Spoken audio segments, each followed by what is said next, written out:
여러분 안녕하십니까? 목포 MBC 뉴스데스크입니다. 제11호 태풍 흰남노가 북상 중인 가운데 전남에서도 시간이 갈수록 비바람이 강해지고 있습니다. 역대급 세력이라는 예고에 여객선 운항은 전면 통제됐고 어선 수만여 척이 전남 각 항포구에 대피했습니다. 김진선 기자입니다. 목포 북항이 태풍을 피해 계류된 어선들로 가득합니다. 본격적인 비가 시작되기 전부터 어선을 단단히 묶어뒀지만 어민들의 불안감은 가시지 않습니다. 그동안 크고 작은 태풍에 침수 등의 피해를 겪어온 어민들은 이번 흰남노의 세력이 역대급이라는 예보에 어선 곁을 떠나지 못했습니다.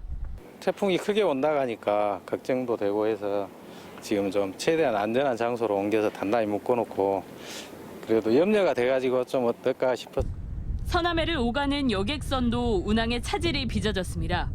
오전 일찍 제주에서 출항한 대형 카페리를 제외한 모든 항로 여객선 운항이 전면 통제됐습니다. 오후 들어 호우주의보가 발효된 해남과 완도, 진도 지역에는 비바람이 점차 거세지고 있습니다. 방파제마다 높아진 파도가 강한 기세로 들이닥치고 있습니다. 걱정스러워서 잠을 못 이루고 아주 저녁이면 자주 나왔다 들어갔다 막 그렇게 걱정돼서.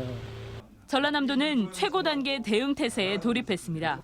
도와 22개 시군 공무원들이 비상근무에 들어간 가운데 단체장들은 상습 침수 지역 등 현장 점검에 나섰습니다. 김영록 지사는 각 시군의 현장 상황에 맞는 선조치가 중요하다며 과감한 사전 대비를 주문했습니다. 인명 피해를 막아야 되고 그렇기 때문에 위험하다 생각이 좀 되면은 이렇게까지 해야 되나 하는 생각이 들 정도로 저는 과감한 사전 대피 조치가 필요하다 생각합니다. 오늘 밤 태풍 흰남노가 일본 오키나와 북서쪽 해상을 지나 북상하면서 광주와 전남은 내일부터 태풍의 직접적인 영향을 받겠습니다. 예상 강수량은 100에서 300mm, 바람도 최대 초속 45m로 강하게 예보된 만큼 안전사고와 시설물 피해 등 각별한 주의가 당부됩니다. MBC 뉴스 김진선입니다. 전라남도 동물위생시험소는 추석 연휴 기간 가축질병 신속 대응반을 구성해 신속한 방역 조치와 질병 검사를 실시하겠다고 밝혔습니다.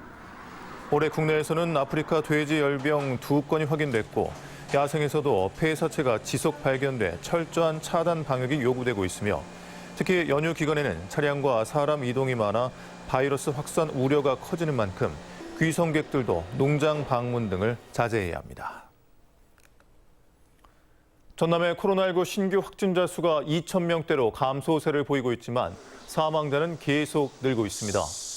전남에서는 토요일인 어제 22개 시군에서 2,421명이 코로나19로 신규 확진됐으며 이 가운데 35.9%가 60대 이상으로 고령층이 많았습니다. 신규 사망자도 3명 늘어 전남의 코로나19 누적 사망자는 630명으로 집계됐으며 위중증 환자도 35명으로 늘었습니다. 서해안고속도로 목포 요금소 인근 비탈면이 지난 7월 무너지면서 현재 보강공사가 진행되고 있습니다. 그런데 일부 도로가 통제되다 보니 교통정체는 물론 사고도 잇따르고 있는데요. 귀성 차량이 몰리는 추석 연휴 기간이 더 걱정입니다.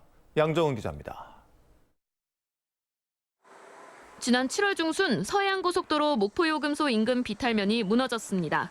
이후 한국도로공사는 보강공사에 나섰고 공사로 인해 지금까지 2개 차로 가운데 1개 차로만 통행이 가능합니다. 그러다 보니 교통정체는 심각한 상황. 크고 작은 추돌 사고도 잇따르고 있습니다. 갑자기 그냥 공사를 하니까 미리 주의를 해야 되는데 모르고 와가지고 위험한 상황이 많이 있다는. 비탈면 붕괴 이후 해당 구간에서 발생한 교통사고는 24건. 지난해 같은 기간과 비교해 12배가 급증했습니다. 심지어 지난달 28일에는 하루 동안 4건의 교통사고가 발생하기도 했습니다. 8월 초 한국도로공사와 경찰이 과속단속 부스를 설치하고 서행 추돌주의 표지판과 합류주의 표지판을 설치했지만 여전히 사고는 잇따르고 있습니다. 교통 캠페인 통하고 홍보를 통해서 적극적으로 내부적으로는 검토하고 있는데요. 확정된 게 없어서. 오는 8일부터 시작되는 추석 연휴는 더 걱정입니다. 귀성 차량이 몰리면서 교통정체는 물론 교통사고 위험이 높아지기 때문입니다. 하지만 서해안고속도로 하행선 목포 지점 5.2km 구간 공사는 올해 말은 되어야 끝날 예정입니다. 추석 연휴 기성객이 증가하는 만큼 추가 대책이 시급해 보입니다. MBC 뉴스 양정은입니다. 어젯밤 9시쯤 목포시 석현동 농산물 도매시장에서 불이 나 채소 가게 일부를 태우고 30여 분 만에 진화됐습니다. 다행히 인명피해는 발생하지 않은 가운데 소방당국은 채소 가게 냉장고 인근에서 불이 시작된 것으로 보고 정확한 화재 원인을 조사하고 있습니다. 해남에서 70대 남성의 1톤 트럭과 함께 깊이 2m 웅덩이에 빠져 숨진 채 발견됐습니다. 지난 2일 밤 10시쯤 70살 윤모 씨가 집에 들어오지 않는다는 신고를 받고 출동한 경찰은 윤 씨 밭 근처 웅덩이에서 차량과 함께 숨진 윤 씨를 발견했습니다. 경찰은 윤 씨가 운전 미숙으로 웅덩이에 빠진 것으로 보고 정확한 사고 경위를 조사하고 있습니다. 목포 종합수산시장이 추석 명절을 맞아 국내산 수산물 소비 진작과 전통시장 활성화를 위해 오는 8일까지 국내산 수산물 상생 할인 행사를 실시합니다. 이번 행사는 목포시와 해양수산부가 코로나19 장기화로 어려움을 겪고 있는 소상공인과 수산업계를 지원하기 위해 추진하는 2022 대한민국 수산대전 추석 온누리 상품권 환급 행사의 일환입니다. 전교조 전남지부는 김대중 전남교육감이 공부하는 학교로 만들겠다고 제시한 이후 영교시 수업과 야간 자율학습이 등장하고 있다며 당장 중단해야 한다고 촉구했습니다.